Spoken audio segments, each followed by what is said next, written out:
자, 전 시간에 했던 거 이어서 또 해요. 자, 이제 이 말이 기억나나 봐요. 이제 요 얘기는 좀 처음 하는 건데, 이 전달 동사가 뭐냐면 아까 그 say를 말하는 거야, say. He said to her 할 때 그 said, 그걸 전달 동사라고 그래요.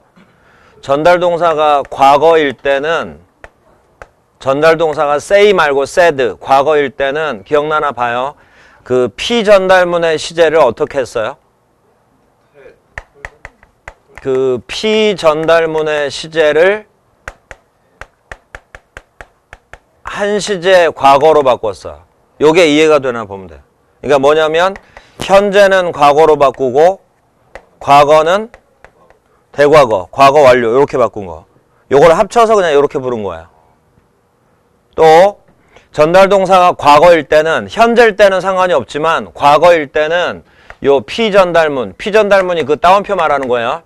피전달문의 부사, 시간의 부사를 바꿨죠.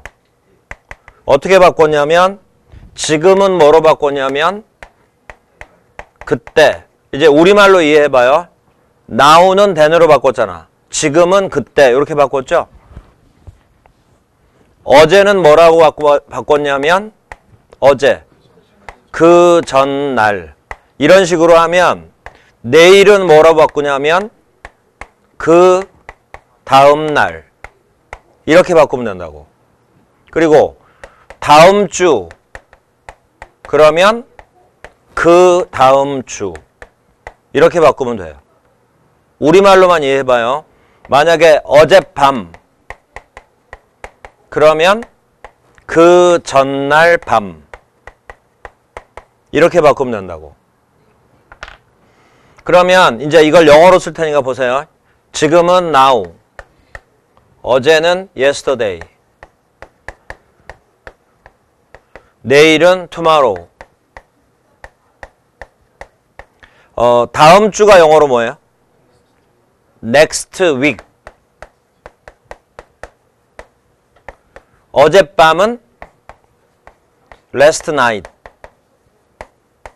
이러면 되거든요. 자, 여기 이제 여기에서만 집중해서 봐봐요. 그러니까 이것도 나중에 들으면 쉬워. 근데 지금은 이해가 될 수도 있고 안 될 수도 있는데 now가 들어있으면 무슨 시제랑 써야 돼요? 지금이니까 아까 range, 현재랑 써야죠. 근데 yesterday는요? 과거랑 쓰겠지. tomorrow는요? 미래 시제로 쓰겠지. next week도 다음 주니까 미래. last night, 어젯밤은 과거. 이렇게 이제 쓰겠죠. 그러니까 이것도 이해 안 될 수도 있어. 근데 아무것도 아니에요, 이런 얘기는. 근데 이제 이랬던 걸 이렇게 바꿨죠. 이제 영어로 쓸 테니까 보세요. now를 그때로 바꾸는데 그때가 영어로 then. 이에요, 이. 그 다음에 어제는 그 전날, 그 전날이 the previous day. 이렇게 되는데 아까는 안 적었지만 요 단어에 동의어가 있거든요. The previous day는 이렇게 쓰기도 해요. The day before. 그러니까 이게 좀 특별한 표현이에요, 요게. 이렇게 그 전날. The day before. 이렇게 된다고. 근데 이제 영어에서 요런 표현들이 나오는데 만약에 화법을 안 배우면 이건 배우질 못해요. 그러니까 화법이란 단원이 없는 교재에서 요런 류의 문제가 나오면 솔직하게 다 틀려. 배워본 적이 없으니까. 그래서 화법이라는 걸 꼭 배우기는 해야 되는 거예요. 그 다음 날이 영어로 뭐냐면 the next day 이렇게 써요. 그 다음 날 이렇게. 그 다음에 next 대신에 following을 쓰기도 해. the following day 이런 식으로. 그 다음 주는 영어로 뭘 것 같아요? the next week 이렇게. 그 전날 밤 요 previous를 사용해서 the previous 그냥 night 요래 버리면 돼. 그 전날 밤 이런 식으로. 그리고 여기도 또 특별하게 이렇게 쓰기도 해요. 좀 전에 the previous day를 the day before 쓴 것처럼 the previous night을 이렇게 쓰기도 해요.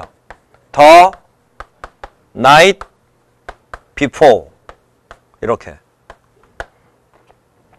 근데 이제 이런 걸 이렇게 바꾼다. 이거는 이제 차츰차츰 외워가면 된다고. 근데 여기 지금 굉장히 중요한 게 있거든요. 자, 일단은 이렇게 놔두고 다시 여길 봐봐요. 전달동사가 과거일 때는 피전달문에 시간의 부사를 이랬던 걸 이렇게 바꿨잖아요. 근데 이제 그 전에 배운 게 뭐였냐면 이랬던 시제도 이렇게 바꿔야 되잖아요. 과거를 한 시제 그러니까 과거였다면 피전달문의 시제를 한 시제 과거로 바꾼다 해가지고 아까 잠깐 적었었죠. 그러면 저 시제를 보고 해요. 현재는 뭐로 바꿔요?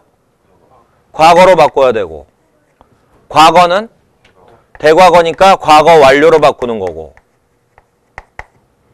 여기 과거도 과거 완료로 바꾸는 거고. 여기서 이제 좀 어려울 수도 있는데 미래면 뭐로 바꿀 것 같아요? 그러면 미래 한 시제 과거가 뭐냐? 이렇게 되는 거잖아. 근데 미래 한 시제 과거는 그냥 상식적으로는 이렇게 될 수도 있어. 뭐냐면 현재를 기준으로 해서 현재보다 한 시제 과거는 과거다. 이렇게 얘기할 수 있죠. 과거의 한 시제 과거는 과거 완료다. 이렇게 얘기할 수 있다고. 근데 아까 수직선으로 그릴 때 과거 완료, 과거, 현재, 미래 이랬으니까 미래 한 시제 과거는 현재다 라고 생각할 수 있는데 이건 아니야. 미래 한 시제 과거는 현재다 이렇게 했으면 안 돼요. 그래서 이제 이건 별도로 해야 된다고. 중요한 건 잠깐 놔두고. 그러면 미래를 나타내려면 영어로 어떻게 쓰냐? 미래를 뜻하는 조동사 will을 써주는 거예요. 미래를 나타내려면. 이제 여기는 약간 더 어려울 수도 있어요. 그러면 미래였을 때 전달동사가 과거면 한 시제 과거로 바꾸라고 그랬는데 아까 미래 한 시제 과거는 현재가 아니다라고 그랬잖아요. 그러면 저기 있던 will은 요렇게 고치게 되면 간접합보로 고치게 되면 어떻게 되냐? 요때 시제일치라는 걸 배워. 시제일치. 그래서 전달동사가 과거인데 피전달문에 will이 나와 있으면 요 will이라는 조동사를 간접합법에서는 will의 과거형 would 요렇게 바꿔주는 거야. 그러면 저기 will의 과거가 would거든요. will을 would로 고치는 걸 시제일치 시켰다라고 하는 거라고. 일단은 이제 요건 또 배울 거니까 일단 요렇게 이제 해놔요. 그러면 이제 이랬던 이런 부사가 나오면 이런 시제를 쓰는 건데 요 시제를 한 시제 과거로 바꿔서 요렇게 지금 쓴다고 했잖아요. 이때 이제 이걸 보라고. 이제 연결을 시키는 거예요. 그러면 then은 무슨 시제랑 쓰겠어요? 무조건 과거랑 쓰겠지. 이렇게. 근데 then이 들어있는데 현재 시제를 써버렸어. 그 문장이 틀린 문장이라고. 요 단어가 들어있으면 무조건 과거 완료가 있어야 되는 거예요. 과거 완료는 아까 had pp라고 했죠. 근데 요게 있는데 만약에 이 문장이 들어있는 시제가 과거다. 그럼 틀린 거야. 이건 과거 완료하고만 쓸 수밖에 없는 표현이요. 요 표현이. 요것도 마찬가지고. 그 다음에 the next day랑 the next week은 조동사 would랑 써야 되는 거라고. 이제 이렇게 되는 건데 그 토익 문제에서요. 책을 보면 지금 여기 적어놓은 것 중에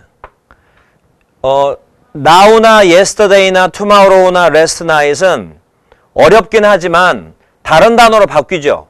now는 then, yesterday는 이렇게, tomorrow는 the next day, last night은 이렇게 바뀌잖아요.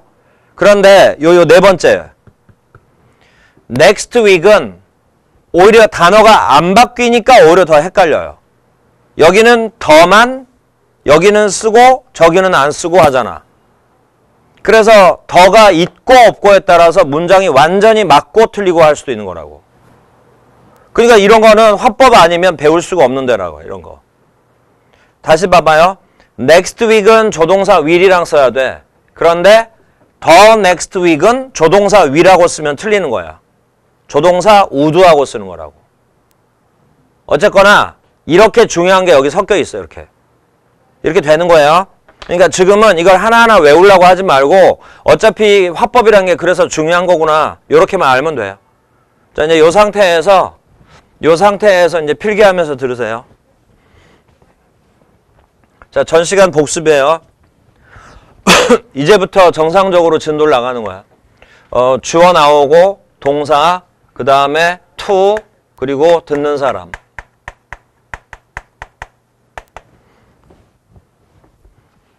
혹시나 헷갈릴 것 같으면 요거 써놓으세요. 여기 to는 전치사 to예요. 전치사야. 그리고 여기 to는 뜻이 이거예요. 뭐뭐에게. 그러면 아까 전 시간 칠판에 왼쪽에 두 문장, 오른쪽에 세 문장을 쓸 때 그 듣는 사람 허가 있을 때는 to를 썼죠. 근데 듣는 사람이 없을 때는 to를 안 썼죠. 그러니까 이렇게 괄호를 쳐놔.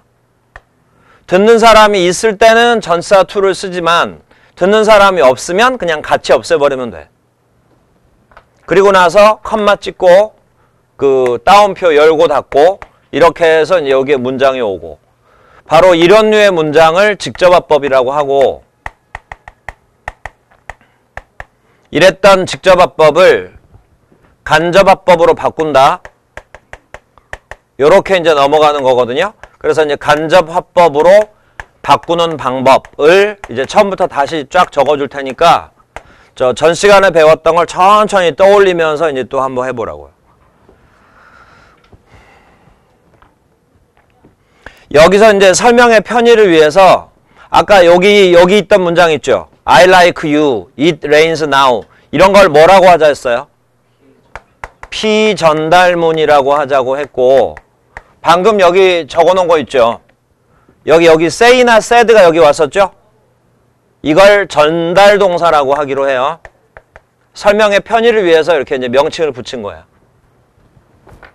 자, 이제부터 할 테니까 봐요. 간접화법으로 고치는 거예요. 제일 먼저 전달동사를 바꿨죠. 아까 say to를 tell로 고쳤죠. 그래서 첫 번째 전달동사를 바꾸고, 두 번째 요 부호를 다 없앴죠. 컴마랑 인용부호를 없애. 그러면서 동시에 뭐 했었나 잘 생각해봐요. 컴마랑 인용부호를 없애면 문장과 문장이 겹치니까 뭐가 필요했어요? that을 썼죠. that. 아까 that을 접속사라고 그랬지. 그래서 컴마랑 인용부호를 없애고 접속사를 써야 되는데, 자, 이제 여기까지 했죠. 1번하고 2번을 오른쪽으로 이렇게 묶어요. 전달동사를 바꿔주고 접속사를 사용한다. 그런데 전달동사를 어떻게 바꾸고 접속사를 뭘 쓰냐? 그건 바로 요 피전달문의 종류에 따라 달라져요. 피전달문의 종류에 따라 전달동사를 적절하게 써주고 접속사를 적절하게 써주는 거라. 근데 그러면 피전달문에는 종류가 뭐가 있냐? 이걸 다 기초영어 시간에 할 거예요. 피전달문은 우리가 아까 배운 것은 평서문, 그 다음에 이제 추가로 계속 배울 거예요. 의문문, 명령문, 감탄문, 여러 가지 문장의 종류들이 쭉 있다고. 그러면 이것 하나하나에 따라서 문장 종류가 뭐냐에 따라서 전달동사를 각각에 맞게 바꾸고 접속사도 각각에 맞게 바꾸니까 우리가 아까 배운 건 이거요. 평서문은 아까 배운 거고 나머지를 이제 계속 배워갈 거라고. 의문문, 명령문, 감탄문 등등 이렇게. 그런데 여기서 정말 중요한 게 평서문도 중요하긴 하지만 이건 쉬워요. 아까 배웠던 그 5문장이야. 그런데 이제 정말 중요한 게 요 2개야. 의문문과 명령문. 이걸 배우고 나면 지금 당장은 모르겠지만 나중에 이게 왜 배워야 되고 왜 중요한지가 이제 느껴질 거라고. 자, 요렇게 이제 가는 거예요. 그러면 조금 있다가 이제 피전달문이 평서문인 경우는 배웠는데 다시 한번 정리하기로 하고 이제 의문문일 때, 명령문일 때를 요 1번, 2번 순서대로 하나씩 배울 거예요. 자, 이렇게 하고 이제 또 계속 복습이요. 이제 피전달문을 바꾸는 거야. 세 번째. 피전달문을 바꾸는데 첫 번째 기억나나 봐요. 아까 I like you라고 그랬잖아요. I like you 할 때 아까 거로 한번 해봐요.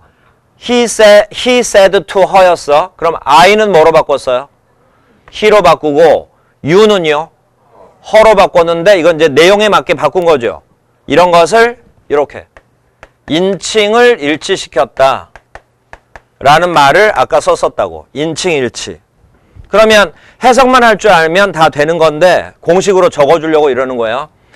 이게 1인칭이고 이게 2인칭이거든요. 나는 1인칭, 너는 2인칭인데 1인칭은 뭐로 바꿔주는 거냐면 1인칭은 뭐로 바꾸냐면 말하는 사람에 맞췄죠. He said 했으면 I는 he였잖아요. 그래서 1인칭은 문장의 주어라고 그래도 되고 말하는 사람이라 해도 되고 말하는 사람으로 바꿨고 2인칭은 뭐로 바꿨어요? 너. 그러면 듣는 사람에 맞췄고 그러니까 지금 이건 정리를 해주긴 하지만 사실은 정리가 필요 없는 거예요. 다 아는 거야. 해석만 제대로 할 수만 있으면. 그리고 3인칭은 뭐로 바꾸냐면 아까 저 비인칭 주어 it은 그대로 썼죠. 그래서 3인칭은 그대로 이렇게 써놓으라고.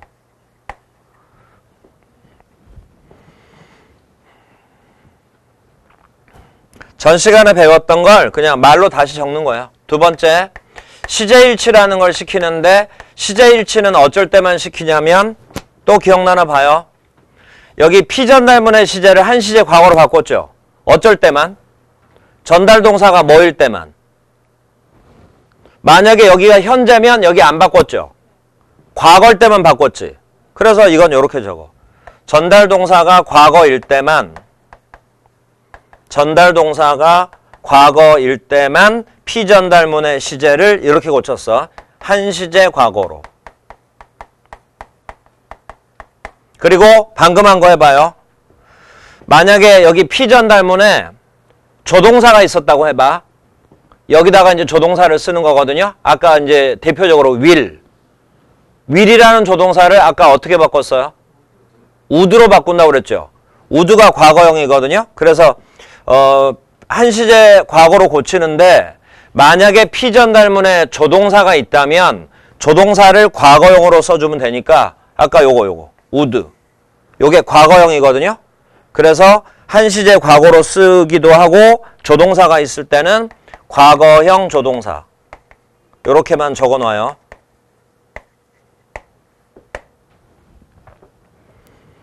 그리고 세 번째, 이제 부사를 바꿔줘야 되는데 장소 부사도 바꿔야 되는데 이건 자연스럽게 이해가 되니까 내버려 두고 시간의 부사도 바꿔야 되는데 여기는 조건이 있어요. 지금 칠판에 적어준 게 이거잖아.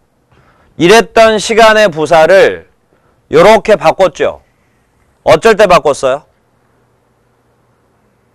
어쩔 때는 그냥 써야 되는데 어쩔 때는 이걸 이렇게 바꿔야 되잖아. 조건. 전달 동사가 뭐일 때? 과거일 때만. 현재면 그대로 쓰렸잖아. 과거일 때만 이걸 이렇게 고치는 거죠. 그러니까 요 시간 부사도 바꿔주는데 이것도 이렇게 써놓으라고. 전달 동사가 과거일 때.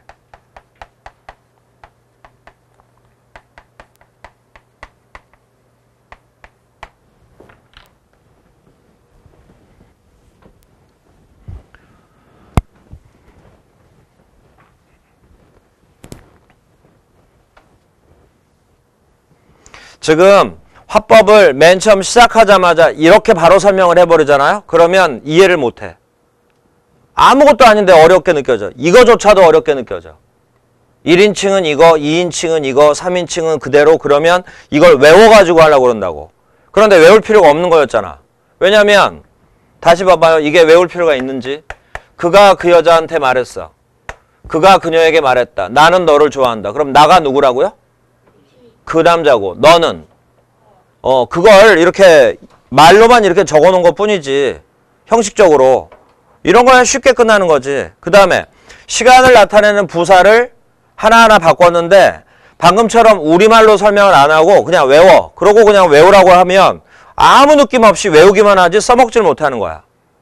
근데 아까 여기다 적어놓을 때 이런 거 했었잖아. 한 번만 다시 해봐. now는 then으로 바꿨죠.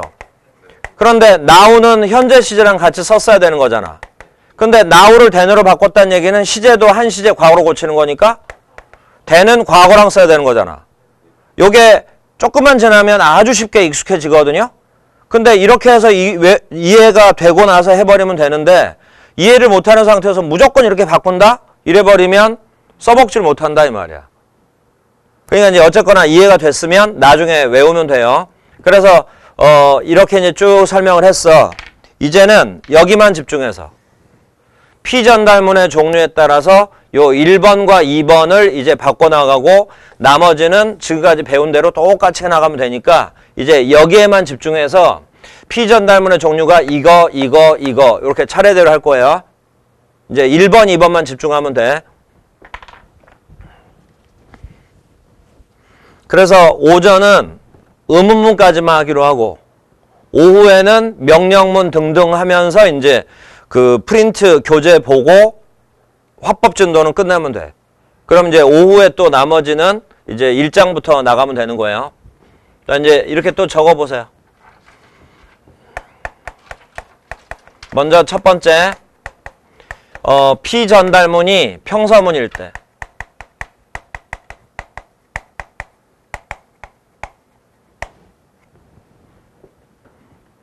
근데 배운 거예요, 배운 거.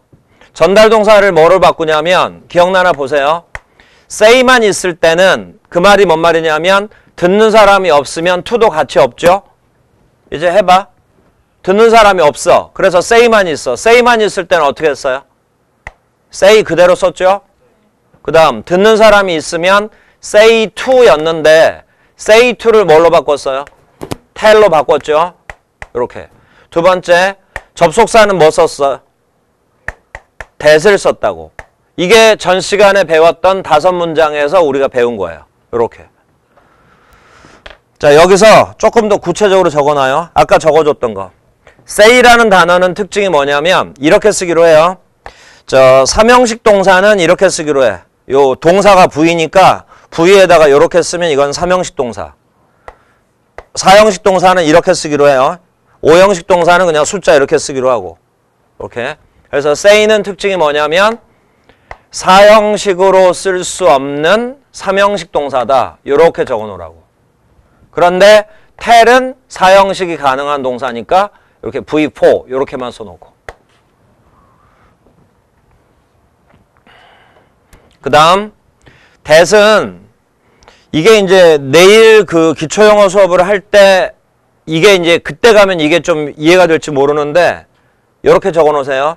여기 that은 접속사인데 접속사 중에서도 그냥 접속사가 아니고 명사절 접속사다. 이렇게 써놔요. 명사절 접속사.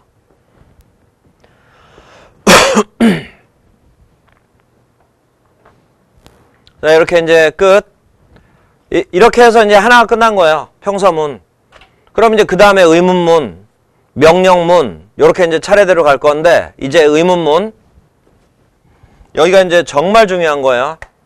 피전달문이 의문문일 때. 피전달문이 의문문일 때.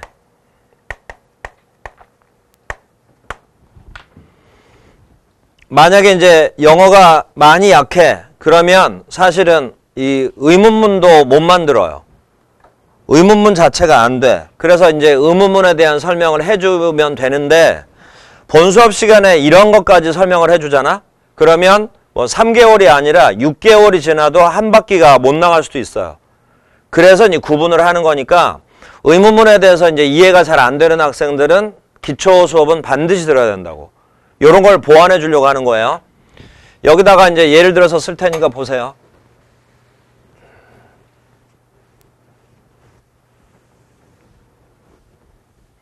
의문문은 종류가 여러 가지가 있는데 그 중에 대표적인 게 이거예요. 그러니까 여기까지는 이해하는 학생도 있다고. 의문문의 제일 기초적인 의문문은 이렇게 동사, 주어.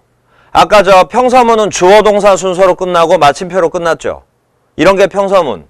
근데 의문문은 어순이 이거예요. 동사를 먼저 쓰고 그 다음에 주어가 오고 물음표를 붙이면 이런 게 의문문. 그러니까 이제 이런 게 의문문인 건 알 거야. 근데 문제는 요걸 연습을 해야 된다고. 이걸 그냥 이렇게만 자리 바꿔버리면 의문문이다. 이게 아니라고. 동사가 뭐냐에 따라서 달라지거든요. 근데 이제 그건 내일 배우기로 하고 일단은 이런 구조는 의문문이다.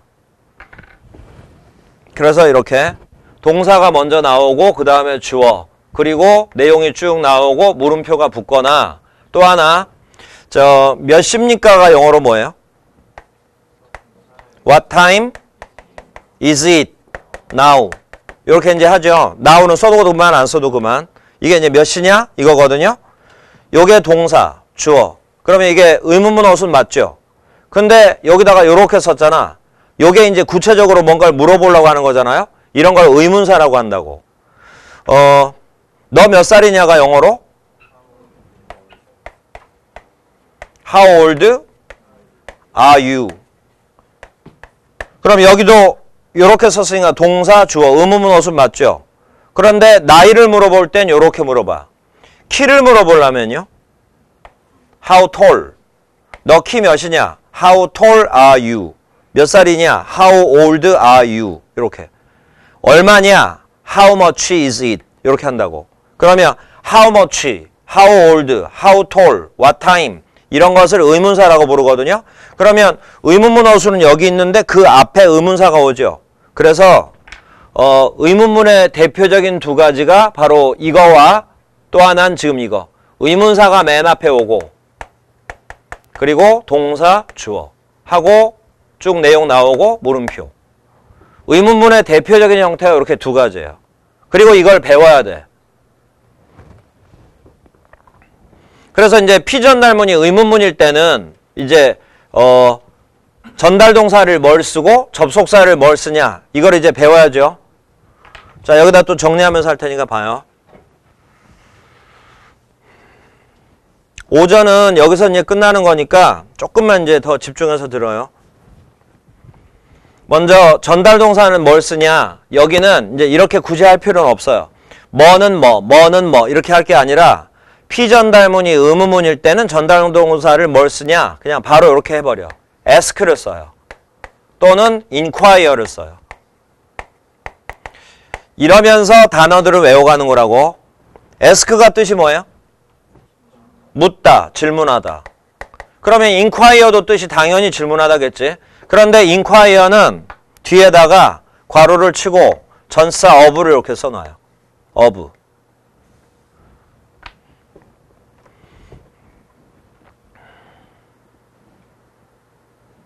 그 암기는 나중에도 되니까 암기에 대한 부담은 갖지 말아요. 그러면 ask는 그냥 썼는데 왜 inquire는 뒤에다가 of라는 전사를 쓰냐?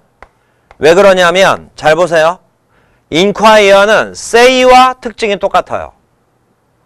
사형식으로 쓸 수 없는 삼형식 동사야. 그러니까 inquire 뒤에다가 아까처럼 허, 사람, 그리고 무슨 절, 사물 이렇게 나와버리면 이게 사형식이 돼버려. 그러면 틀리거든. 그래서 여기다가 of를 써주는 거예요. 그러면 전사 플러스 명사는 수식어가 되거든요. 그러면 목적어 하나만 남아. 그러면 삼형식이 되죠. 그래서 of를 써주는 거예요. 근데 만약에 사람이 없어. 그럼 그냥 쓰면 돼.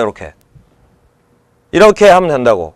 그래서 필요할 때 of를 쓰라고 이렇게 of를 괄호 쳐놓은 거고, inquire는 say랑 같은 특징. 사형식으로 쓸 수 없는 삼형식 동사. 그런데 ask는 바로 tell과 같아요. 그래서 ask하고 tell은 사형식 동사. 이렇게 외워놓는 거야. 이런 게 바로 동사의 종류에서 또 외워야 되는 우리가. 그래서 지금 먼저 외우고 가라 이 말이야.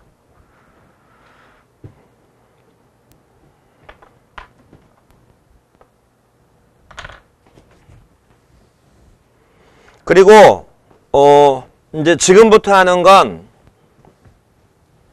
영어 공부가 좀 됐다고 생각하는 학생도 모르는 거일 수도 있어요.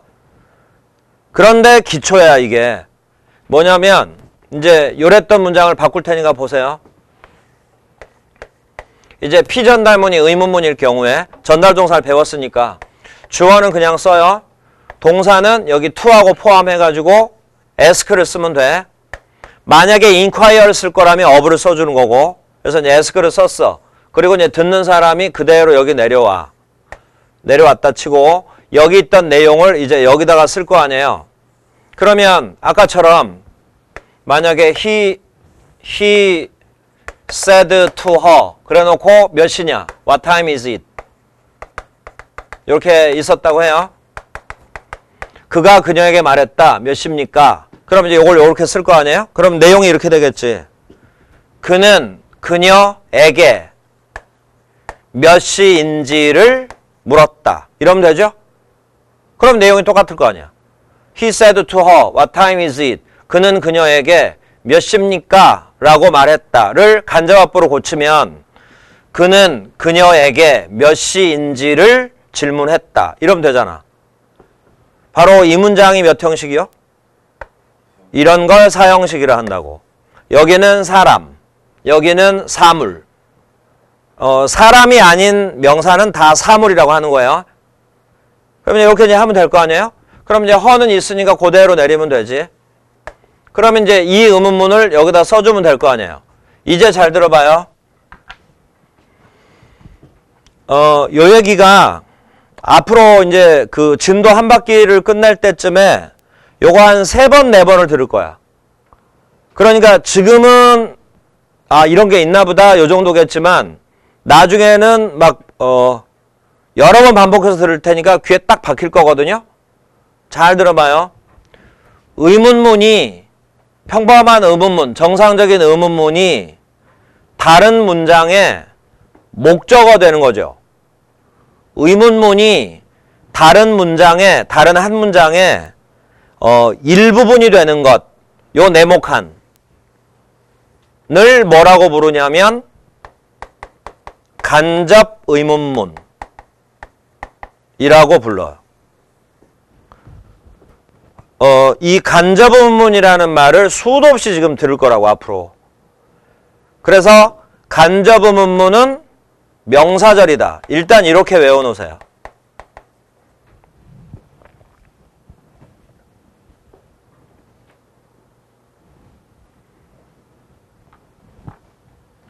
지금 이 시간은 이걸로 거의 마무리가 되는 거니까 여기만 이제 집중해서 들어요.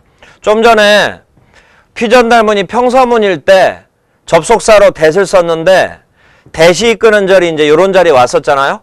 that이 이끄는 절이 이런 자리에 왔는데 이런 걸 바로 이제 목적어다 또는 직접 목적어다 이런 말을 했잖아. 목적어가 될 수 있는 품사는 명사거든요. 그래서 이게 명사 역할을 하는 거거든. 그래서 that을 아까 뭐라고 불렀냐면 명사절 접속사다. 좀 더 구체적으로 적어놨죠. 이렇게 평서문일 때. 그러면 이제 의문문일 때도 여기다가 이제 접속사 뭔가를 쓸 거 아니에요. 그러면 이 단어도 바로 that하고 똑같이 명사절 접속사겠지.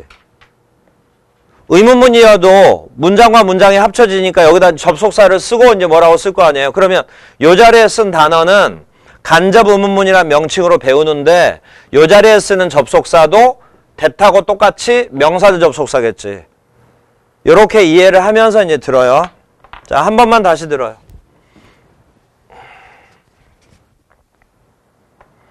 이걸로 완벽한 의문문이고 완벽한 하나의 문장의 성립이 됐는데 의문문이 다른 문장의 한 부분, 구체적으로 다른 문장의 목적어 되는 것, 요 네모칸을 바로 간접 의문문이라고 하고 방금 말한 대로 목적어라고 그랬으니까 간접 의문문은 명사절이다. 이렇게 외워놓으라 이 말이야.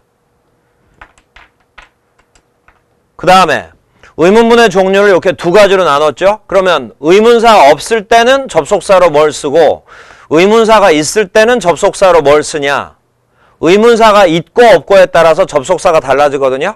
그럼 이제 그 접속사를 쓸 건데 이론 정리부터 하고 해요. 이제 두 번째. 접속사를 쓸 차례인데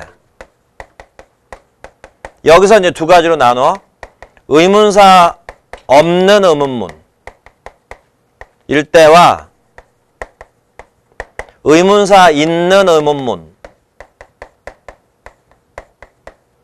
이렇게 두 가지로 나누고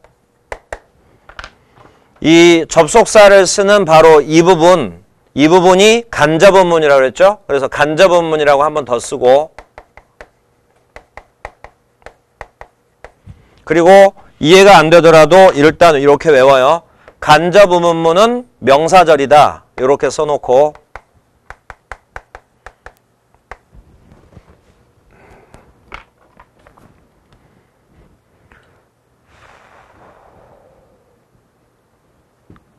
자, 이제 해요. 의문사 없을 때는 접속사로 뭘 쓰냐면 if 또는 whether. if와 whether는 같은 뜻이에요.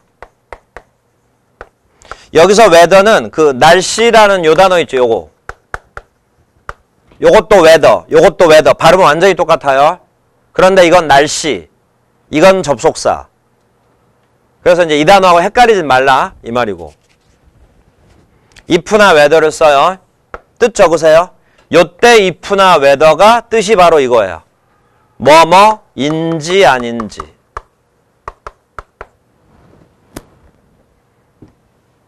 근데 이거 아는 학생들이 있을 거야. if가 이 뜻 말고 뭔 뜻이 대표적이에요? 만약 뭐뭐 라면이라고 하죠. 그러니까 이런 식의 공부를 안 해놓으면 if는 나올 때마다 맨날 만약 뭐뭐 라면이라 해석을 한다고. 그러니까 단어를 백날 외워봐야 쓸데가 없는 거지. 이 뜻으로 쓰일 때도 많은데. 근데 이 뜻을 지금 아예 모르는 학생도 있어. 이게 만약 뭐뭐라면이란 뜻을 아는 학생도 뭐뭐인지 아닌지의 뜻도 있다는 걸 모르는 학생도 있다고. 그러니까 해석이 안 되지. 근데 이제 이런 걸 통해서 배우고 나면 내가 알고 있던 거에다가 요 뜻도 있으니까 이 뜻도 또 넣어보고 이 뜻도 넣어보고 말 되는 거로 해석하면 되잖아. 그리고 익숙해지기만 하면 말 되는 걸 따지는 게 아니라 그냥 바로 이거 이렇게 다 온다고. 그러면서 이제 시간이 단축이 되는 거라고. 그러면 이제 의문사가 없을 때는 접속사로 if나 whether를 써. 만약에 의문사가 있을 때는 어떻게 하냐? 그 의문사를 접속사로 써요. 이렇게. 아까 기억나나 해봐요. 시간 물어볼 때는 의문사가 뭐였어요? What time? 나이를 물어볼 땐 How old? 그게 의문사예요. 키를 물어보면 How tall? 가격을 물어볼 때는 How much를 이렇게 의문사 접속사로 쓴다고.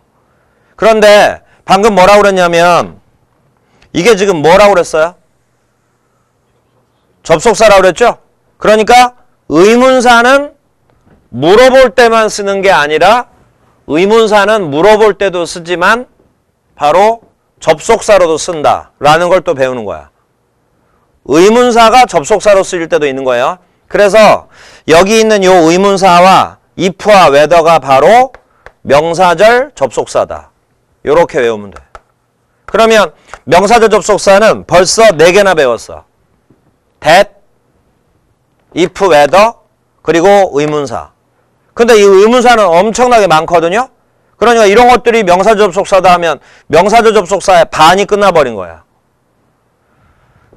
자, 이렇게 이제 했죠. 이제 여기를 또 보면서 해요. 이건 여기다 하고 그냥 간단하게 예문도 들어줄 테니까 예문 보고서 이해를 해봐요. 만약에 의문사가 없어. 그러면 접속사로 if나 whether. 의문사가 있어. 그럼 이제 의문사를 여기다 썼어요. 그러면 이제 의문사가 없는 의문문은 이제 이걸 여기다 어떻게 쓰고 의문사 있는 의문문은 의문사는 썼으면 남아있는 이거. 결론은 이것을 여기다 이제 어떻게 쓰냐. 어떻게 쓰냐면 이거 지금 의문문이라고 그랬죠.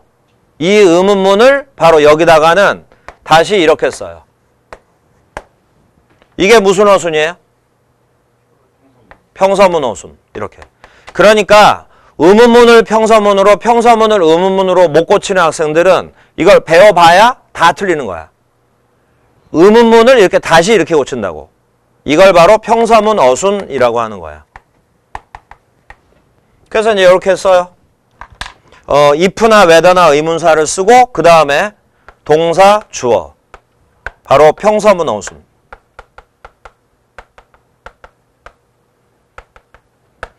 그러면서 계속 반복할 때 간접 의문문은 명칭은 의문문이란 명칭이지만 어순은 평서문 어순이다. 이렇게 기억을 하는 거야. 요게 바로 간접 의문문이에요.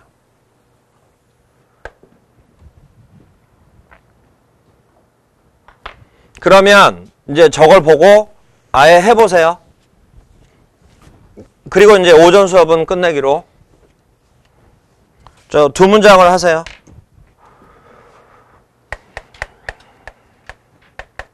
저 전달 동사는 그냥 ask만 쓰세요.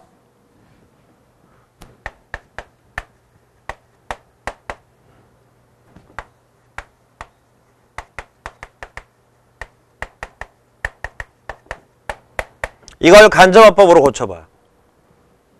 이론을 보고서.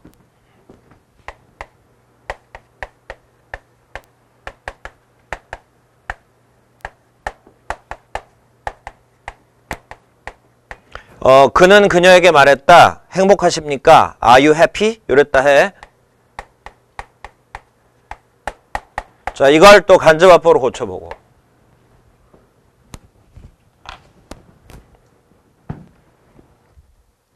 그래서 고쳤으면 이제 이 간접화법만 보고서 해석을 한번 해봐요. 간접화법을 보고 이제 요걸 무시해버리고 간접화법만 보고 해석하는 연습을 해봐. 자, 보세요. say to를 ask로 고쳐야지. 근데 과거니까 ask도 규칙 변화거든요. ask에다가 ed를 붙여. asked라 읽어요. 그리고 her를 내리고. 이제 해요. 의문사가 있으니까 접속사로 의문사를 써요. 근데 조심할 게 what time이 합쳐서 의문사예요. 시간을 물어볼 때 what만 갖고는 못 물어보고 what time이어야 되니까 what time을 한꺼번에 의문사로 보고 이렇게 what time을 쓴다고. 그 다음에 아까 잠깐 나왔는데 요거 시간이잖아요. 그럼 요때 it은 아무 뜻이 없어 또. 아까 말한 비인칭 주어예요. 아까는 날씨에 썼죠. 여기는 시간에 쓴 비인칭 주어. 아무 뜻 없어요. 그러면 3인칭인 거니까 it은 그대로 써야지. 이제 해요.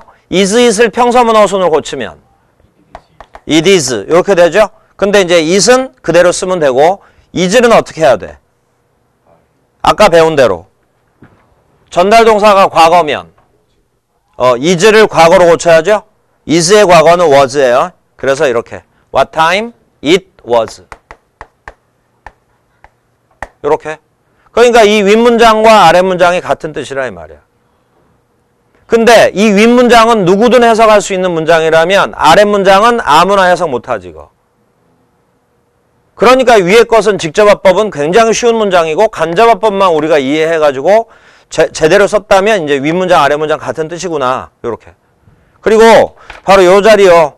was 자리에 is를 써. 이렇게 시험 문제 내는 게 문법 문제라고. 그러면 틀린 거구나. was 썼으면 맞는 거구나. 이렇게 알면 되고. 이제 이렇게 썼어요. 이제 다음 문장. 이게 정답이고. 자, 또 해요. 여기서 이제 한번 해봐. ask를 써도 되거든요. asked라고 써도 되는데 이제 다른 단어 연습해봐요. inquire. inquire를 썼다고 해. 근데 좀 전에 말한 것처럼 he inquired her 이렇게 써버리면 사형식이 돼버리니까 틀린다 이 말이야. 그래서 이게 있을 거라면 여기다 전사 of를 써주는 거예요. 그래서 이렇게 of를 써주고 또 inquired of를 한 단어로 ask로 바꿔도 되고 이렇게. 그리고 이제 her 이렇게 써주고 이제 또 해요. 의문사가 이제 없어. 그러면 접속사로 뭘 써? if 또는 whether. 접속사를 이렇게 써주고 그 다음에 이제 평서문으로 고치면 you are happy 이렇게 되겠죠. 이제 또 내용대로 해요. 너야 너가 누구요? 그는 그녀에게 말했다. 너는 그러면 듣는 사람이죠? 그러니까 her를 써야 되는데 이 자리는 주어 자리거든. 주어 자리에는 주격 쓰는 거예요. 이렇게. 그러면 이제 you가 she가 됐으면 이것도 비동사인데 you면 a지만 she면 is를 쓰는 거죠. 그런데 주절이 뭐예요? 과거. 그러니까 is를 뭐로? was. 이렇게. 이게 답이에요. 마지막에 happy. 이렇게. 이제 해석이요. 그러면 이제 직접합법 문장은 쉬우니까 또 지워버리고 간접합법 문장을 일단 보고 해석을 해봐. 그리고 이제 이런 문장들이 바로 독해에 나오는 문장들이에요. 이렇게. 그러면 이거 봤을 때 문장 분석을 할 때 asked가 동사, he가 주어, her는 주어랑 다르니까 목적어인데 뒤에 목적어 또 있으니까 앞에 것을 간접 목적어, what이 이끄는 것을 이렇게 직접 목적어라 한다 이 말이야. 이래서 이게 사형식 문장. 그 다음에 요거라고 하고 전사 뒤에는 반드시 명사가 와야 되는데 전사 다음에 명사가 오면 이런 건 수식어로 처리하거든요. 그러면 이건 수식어다. 이렇게 하고 그럼 문장 분석하면 이게 주어, 이게 동사, if부터 끝까지가 통째로 목적어. 그래서 아래 문장은 삼형식 문장. 이렇게 분류를 하는 거라고. 위에 것은 사형식, 아래 건 삼형식. 그리고 이 형식 구별은 오후에 또 배울 거고요. 자, 이제 해석이요. 그는 그녀에게 몇 시인지를 물었다. 이렇게. 그는 그녀에게 몇 시인지를 물었다. 아래 거. 그는 그녀에게. 이때 어부가 에게겠지. 그는 그녀에게 그녀가 행복한지 아닌지 뭐뭐인지 아닌지니까 그는 그녀에게 그녀가 행복한지 아닌지를 물었다. 이렇게. 그러니까 이제 이런 것도요. 이렇게 해석을 하면서 배워가면서 알면 점점 해석의 순서라든가 해석이 왔다 갔다 하잖아. 봐야. 그는 그녀에게 그녀가 행복한지 아닌지를 질문을 했다. 이렇게 되잖아. 근데 이거를 해석을 그 순서를 맨날 외울 수는 없는 거잖아. 번호 붙여가지고 해석할 수는 없는 거 아니야 이거. 그런데 이게 몇 번 연습이 되다 보면 자기도 모르게 그는 그녀에게 그녀가 이렇게 해석이 된다고. 해석 막 건너뛰면서 이렇게 그는 그녀에게 그녀가 행복한지 아닌지를 물었다. 이렇게 되는 거잖아. 이러면서 해석이 자연스럽게 연결이 되는 거야. 자, 이렇게 해서 지금 여기까지 한 거야. 피전달문이 의문문일 때까지. 그러면 식사하고 나서 다음 시간에 피전달문이 명령문일 때를 하고 화법을 조금 마무리를 한 다음에 그 다음에 일장 진도 나가기 전에 아까 말했던 그 뭐 상담 일지 같은 거 그리고 독해 간단한 거 테스트 해보고 그런 거는 좀 이따가 해요. 네. 자, 여기까지 해요. 수고했어요. 고맙습니다. 네.